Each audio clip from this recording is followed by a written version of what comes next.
Good evening, Ghosts and Ghouls. It's the one, the only, JT Ripper, and I'm here with Todd of Thunder. And you're listening to part 2 of a killer conversation where we're going to be talking about this person, Casey Anthony, again. So, sit back, grab a cold one. It's part 2, the Electric Boogaloo. Yeah, we just wanted to touch on some things that we didn't mention in the first episode. Yeah. And, well, I guess we'll jump right into it, man. In the documentary, she basically said that she was an old hermit crab for the last 10 years. She hadn't been going out, and that was proven to be wrong when she was actually filmed at a bar. And she got into an altercation with apparently one of her friends. They got into it, and I guess her friend threw a drink or something on her, and she quickly called the cops. Huh. How quick she is to call the cops when it's her in the bad situation. Right. Ding, ding, ding. Ah, bingo. Yeah. I mean, but so she does know how to call the cops. Oh yeah. She does when she's the one that's in danger or But another reason why that is a total lie is because she actually did a 2017 interview. I forgot. It was some type of magazine or whatnot, but I wrote down some quotes here, and we're going to do some reaction to it. Oh. Boy. So basically, right off the bat, the interviewer just said, "Hey, why did you lie?" Simple, straightforward question. Why did you lie? And her response was, "People lie to the cops every day. Cops lie to people every day. I'm just one of the unfortunate idiots who admitted that they lied." She is quite the human being, honestly. Yes. The fact that she would even attempt to characterize what she did during that time as normal, everyday behavior is fucking mind-blowing. Because nothing about her behavior or actions was normal. And it's like, another thing is, she kept saying in the documentary, "I admitted that I lied to the police. I admitted that I lied." She never personally admitted that she lied to anything. It was her attorney who changed the narrative of the case mid-trial and said that, yes, she lied, but she lied because of all this trauma that she was going through and that she learned it from her father and, she learned how to lie and be the happy family and all of this. And it's like, what?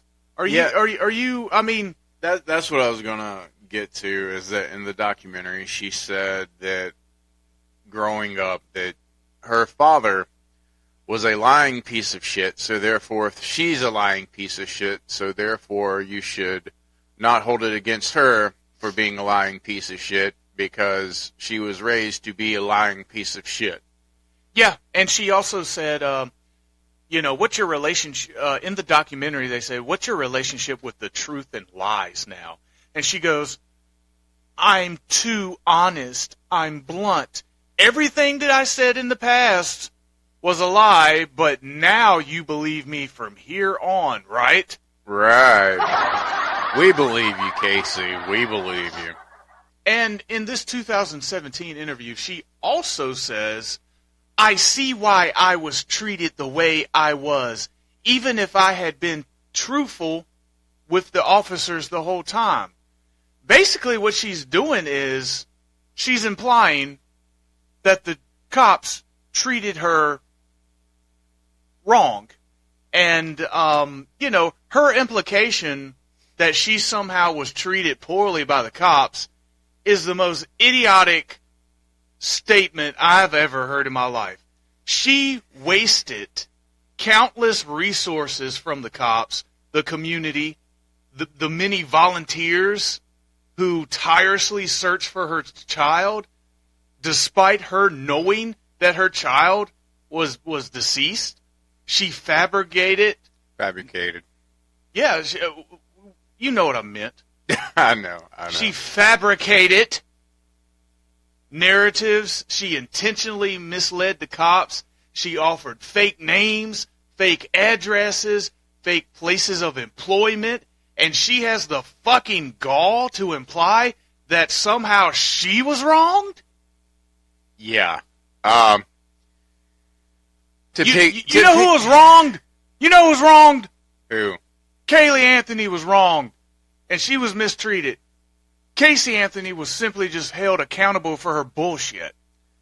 But my thing is, it's like, okay, these people that scream police brutality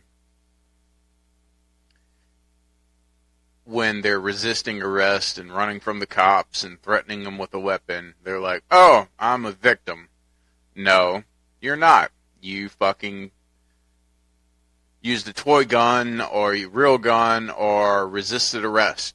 If you just simply go along with it, there will be no altercations.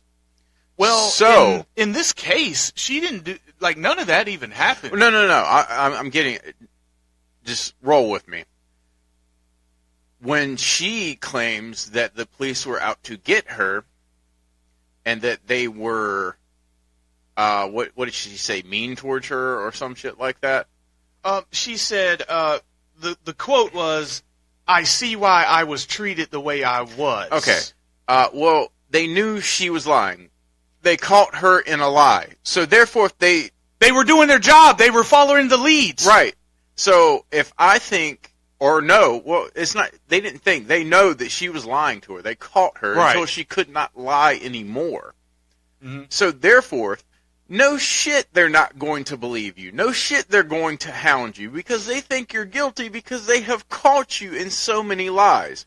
Just like if you get pulled over and you go bang bang with your fingers at a cop, and then all of a sudden shit goes down. It was unnecessary. Right. Is my point. If you're innocent, what is the point of lying, period? Right. What if you're innocent, what is the point of running? If you're innocent, why do things to make you look like you're guilty? Right. And she doesn't realize that as she's being interrogated by these police, they're not just asking her questions and then going to do it. There's people listening to this shit. So as they're asking her something like, well, how did you meet Zanny the nanny? And she says, well, it was from a mutual friend. She used to babysit his daughter. Oh, yeah, well, what's his name and what's his number? Well, his number is blah, blah, blah. Well, as the interrogation is going on, there's somebody in another fucking room calling that number right now to verify it. You know what I mean? That's what I said. What I say, vericate? Yeah, vericate. What the fuck does vericate mean? It's all right. You're so passionate about this situation. And you should be. I mean, as a parent, right? You should have high emotions and feel involved with this. And I feel like that's why a lot of people are so involved in this case. Right. That if you have a child or godchild or anything like that, anything to be a parent, if you're a parent. If you're a guardian of another human being. Yeah. You're going to feel some type of way in this situation, especially if you would die for your kid. And in this situation, she's just a piece of shit of a human that just wanted to live her life without having the responsibility of a kid because she got knocked up because she's an irresponsible whore. And let's take a look at this for a second, man. I call this the CSI effect of the reason why she was found not guilty. And like in the mid-2000s, all these CSI shows, all these forensic file shows, I mean, you got tons of shows out here about this, and I love those shows too. I like watching forensic files and stuff like that. Oh yeah, SVU and all sorts of shit. Yeah, Law and Order's been going on, forever. All those shows are great. But what I think it's done is it's programmed people to the point where that term proof without reasonable doubt has kind of went away, right? Okay. And now it's proof without any doubt is now the narrative. I can see that. And I think that if you look at the statistics and you go and you know, you do the research or whatever, you'll find out that more cases, jury is tend to find a verdict guilty or not guilty based on more forensic evidence now than any other time in history. They want that hair sample, they want the fingerprint, they want just, if you can provide forensics, you got a shut case. It doesn't matter about the person's, in this case, it didn't matter about her lying, her actions, the way she was. It didn't matter about any of that. The fact is that the prosecution couldn't provide the forensic evidence to prove their theory, therefore she walked away. And the sad thing is that you will actually get jurors to admit, well, yeah, I think she had something to do with it, but the prosecution just didn't prove their point. And that's the world that we live in, to where people can walk around and not feel guilty because in the eyes of the law, they did their job, even though they kind of know that they might have a person out here walking around who was more than likely responsible for a person's death. Yeah, but to me, in this day and age, I mean, I think everybody's so on eggshells to persecute somebody without 100% physical evidence. And I swear to God that Casey Anthony could have said that she killed her kid, and then her defense team could have been like, she's crazy, she's lying, and then she still would have gotten off. You think so? I do, because the physical evidence isn't there. You had 31 fucking days for it to go away. Well, that's kind of my point. Like, that's kind of my point. Like, most people that get caught, it's within like a week or two turnaround normally. But she had 31 days to fucking clean out her car numerous times. Like, she had yeah, think about this. Like, bleach her car, bleach this, bleach that. Like, she had so much time to cover up her tracks. Well, think about this. While she's at a friend's house, while she's at her boyfriend's house, they're like, where's Kaylee? Kaylee's with my mom, my dad. Kaylee's with the nanny. If she goes back to the parents' house, where's Kaylee? Oh, Kaylee's with the nanny. Kaylee's at such and such house. So she has excuses back and forth. Right. To the point where nobody really has reason to question. You know what I mean? Right. And I understand that, you know, she might have been a loving mother. She might have. But what really disturbs me is if you accidentally killed your child,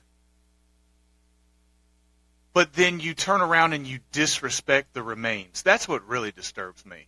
Like, you throw it on the side of the road like it's a piece of garbage. Yeah. I think she didn't know what to do.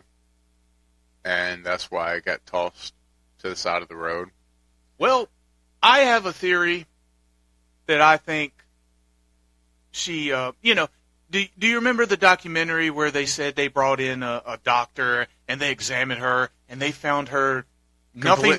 Completely normal. Yeah, that's bullshit. How can you listen to her, look at her actions, have evidence of her life, and not diagnose her with something, right? Right. All they would say is it's trauma from abuse in the past. That, by the way, she couldn't remember until she was locked up in jail. I want to add that. Yeah. I think that she has this thing called antisocial personality disorder, or ASPD. Okay. And what that is, it's a constant disregard for rules, social norms, and repeated violation of other people's rights with little to no remorse. And these are additional signs and symptoms. I'm going to read this list, and I just want you to check off what you think applies to Casey Anthony. Okay. All right. Signs and symptoms of this include dishonesty and deceit, manipulative behavior, impulse control, criminal activity, a lack of regard for consequences, disregard for safety for themselves or others, aggravated behavior, difficulty with personal relationships, come across arrogant and superior, using humor, charm, and charisma to manipulate, lack of remorse, difficulty to maintain relationships, difficulty learning from mistakes, and frequently demonstrating their lack of concern for others. So, with all that, I described her as a narcissist. This goes a lot deeper. Yeah. I mean, she literally checks off all of them. Yeah. And the fact that, the most emotion that she showed during the trial is when they read the not guilty verdict, and she broke down, right? She just broke down. You know why? She broke down for herself, man. Yeah. She broke down and cried for herself, even though throughout the trial they're showing her pictures of her deceased child's remains, and she's just sitting there staring off into space, and every once in a while she'll dry a tear that's not even coming, Yeah. I got a little theory, because if you go and watch the documentary, when she's looking at the pictures of her daughter on the computer, yeah, she starts crying. Conveniently, because she knows the camera's on her. Well, I believe in that too, but I do believe that now she has a little, remorse that her child is dead. I think it bugs her. Well, somewhere in that deep, dark vessel of hers, it gets to her every now and then. Well, I remember that them showing when Sydney and George would go and visit her in prison. Yeah. And Sydney straight up asked her, why aren't you showing any emotion? And she looked at her mom and she said, Mom, I have to be strong. I can't be crying every fucking day. I have to be strong for myself. I have to be this and be that. And I'm like, dude, I don't care how strong you are. If you, if you had a missing kid or your child is dead or whatever, it's going to get to you. You know what I mean? Right. I mean, it's just, I don't believe that these behaviors are, there's a lot of talk of what is normal and what's not. People grieve in their own way. Yeah, people grieve in their own way, but, some person might go to their room and want to be alone. Other people might want to talk about the deceased person because it helps ease the pain. Right. You don't fucking pretend it never happened for 31 days. Yeah. She's just a piece of shit. Case in point. Imagine living with a family member in your house and they pass away and you find them and you don't report them. You don't call the ambulance. You don't... Nothing. And they just sit there in your house for a fucking month. And then when somebody comes over, they go, what's that god-awful smell? It's Fred. Don't mind him. It's fucking Fred in the fucking, bedroom. And they go in there and he's dead. How long has he been dead? Oh, I don't know. I didn't know he was dead. What? Oh, I thought he was just sleeping. You ain't seen him for fucking 3 months. Like, Yeah. Are you insane? My thing is this is another theory. I think that on her deathbed, she'll admit that she was guilty. Yeah, I don't know, man. I don't know.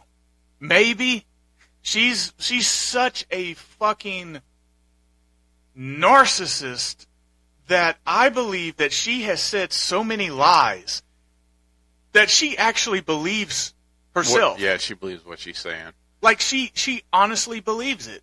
Yeah. And, I thought my ex was a bad, narcissist, but goddamn, well, Casey Anthony. Here's the thing about it, man. You can be diagnosed with all these different conditions, Yeah. but it still doesn't excuse your behavior. I want to point that out. People like to point out certain things, but if you've had a so-called medical doctor say that you're okay, Yeah. then what's the excuse then? She can't use any excuse other than she accidentally killed her kid. Yeah. And she was so fucking concerned with what the public was going to think about her that she disregarded her child. She showed more emotion for herself than she ever did her child. She did. I'm kind of wondering that these doctors that evaluated her, are they doctors that her defense team? That's what I was going to say. They were probably new, like they know somebody on their defense team, so their defense team got these specific people to analyze her. That very well could be true. And then this doctor that was in the prison, I'm kind of wondering if she is also knows, I wonder if it's just one big circle, these people that say she's innocent, are they the ones that seeked out these other professional people so that they would be on the same ideology. Yeah, ideology. Blah, blah, blah, you can't talk them. Either. Me neither. So, are they all on the same team? You know what I mean? Look, when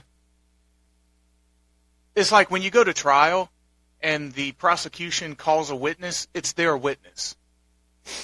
When the defense calls a witness, it's their witness. They know what they're going to ask them, and they know what the answer is going to be. They just want the jury to hear it. My question for this person that evaluated her in a prison, she seems very adamant in proving that she is innocent and there's nothing wrong with her. This is the doctor that went around telling everybody that her behavior was consistent with abuse and trauma and PTSD, whatever it is. PSD from trauma in the past. That's the narrative that she came up with, and that's what everybody ran with to explain away this odd and strange behavior, and Casey is still running with it today. Right. Well, I also want to point out that there is a possibility that her father abused her. There is a possibility. But there's a huge but on that. The stories don't line up. Nope. Because she was very on the fence, I think, and then she would say, my father did, and then she would say, I'm not sure, and then she'd say, I'm pretty certain. But then after prison, after she got this story from her cellie, she knew every detail. She did. She knew every detail, but she did get raped.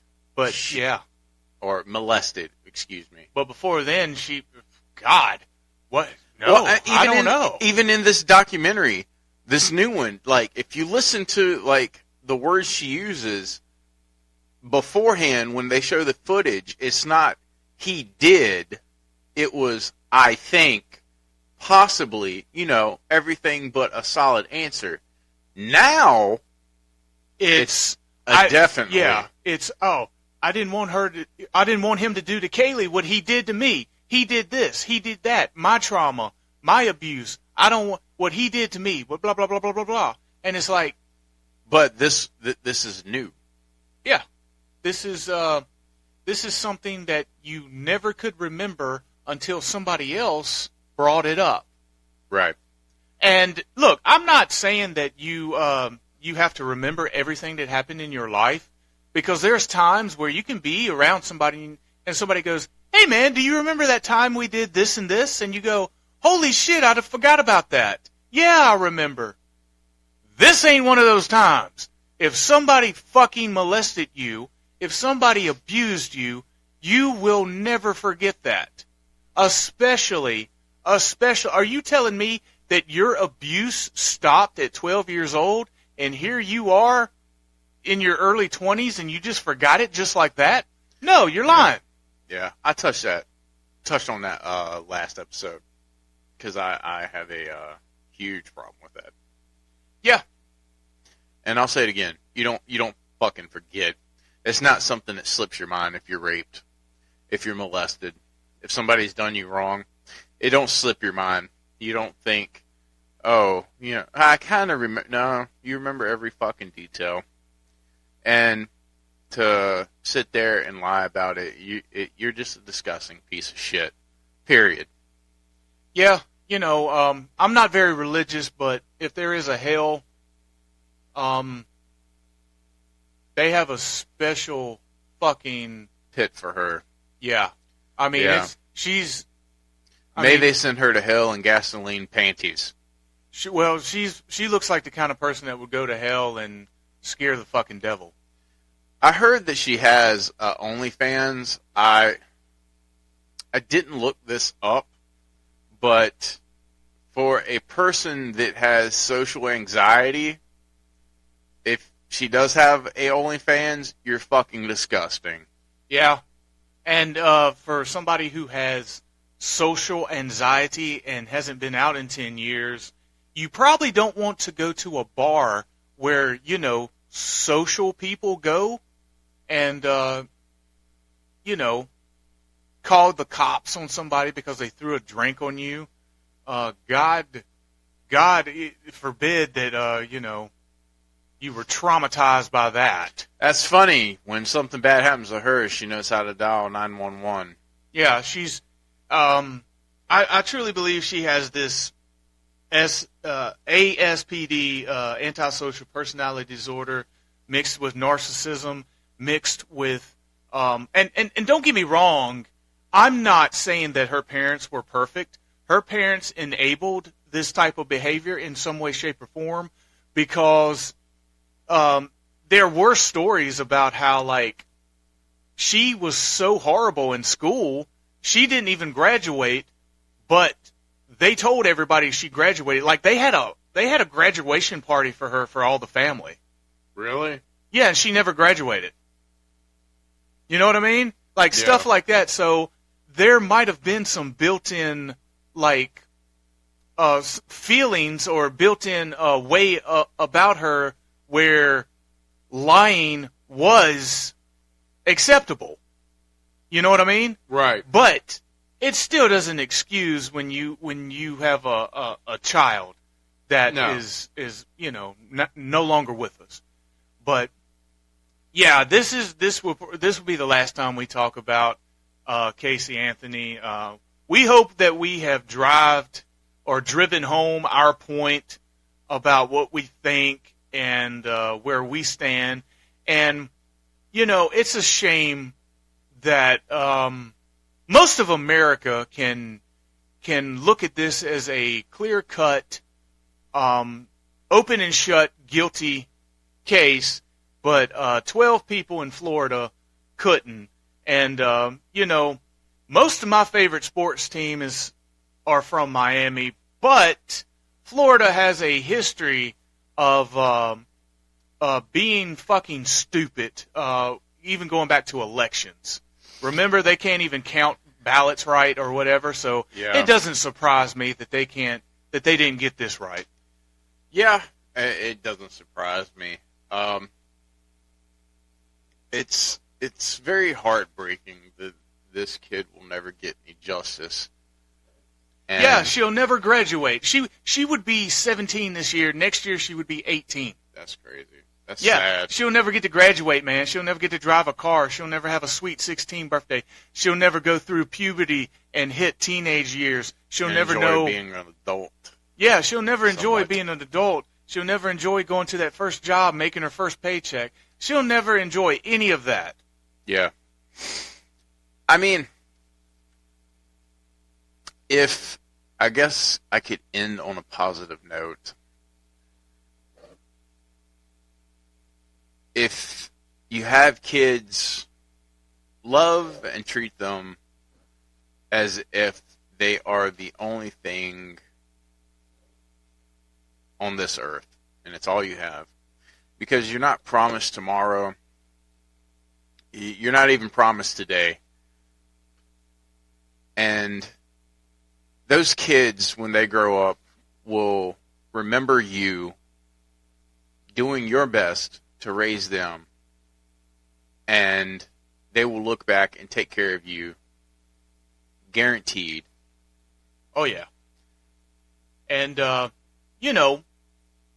if as long as you know how to do the right thing, that's all that matters.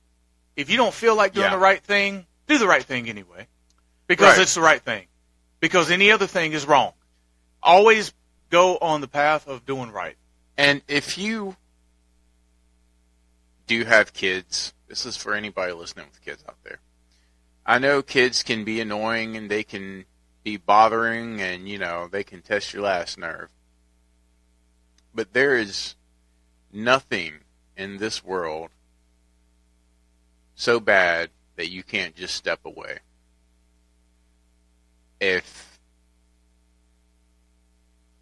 you need a break, call your parents, call your friends, call somebody. Don't let things get to the point of no return. Yeah, and remember this. At one time, you were that person that was causing somebody else to be frustrated as a child. Right. And they stuck it out with you. Now it's your turn. Now it's your turn. You don't get a pass.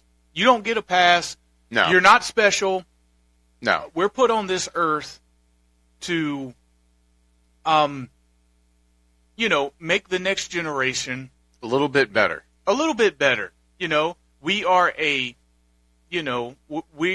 breed that breeds. Yeah. And that's what we do. And we should always try to make the next generation a little bit better. Yeah. And because we need more good people in the world. And we're not trying to sound preachy. We're just saying all the, duh things that, people might need to just hear. Yeah, exactly. And we appreciate y'all taking the time to listen to the Part 2 Electric Boogaloo. We'll probably figure out what we're going to do next for the Killer Conversation. Yeah, if you guys are listening to it and there is a comment section, put in another, serial killer or a famous case that you would like to hear us give our opinion on. Or touch on or elaborate. Yeah, and, we're not going to sit here and say, oh, well, we're doing our favorite serial killer. There's no such thing as a favorite serial killer. No. There are people that intrigue us enough to get passionate and talk about. So exactly. Never confuse this with, oh, well, we're celebrating somebody. Because if you've listened to this episode and the previous one, you'll know that we're definitely not celebrating these real monsters. Exactly. But until then, I'm JT Ripper. And I'm Todd of Thunder, saying toodaloo. Thank you for listening. Y'all be good.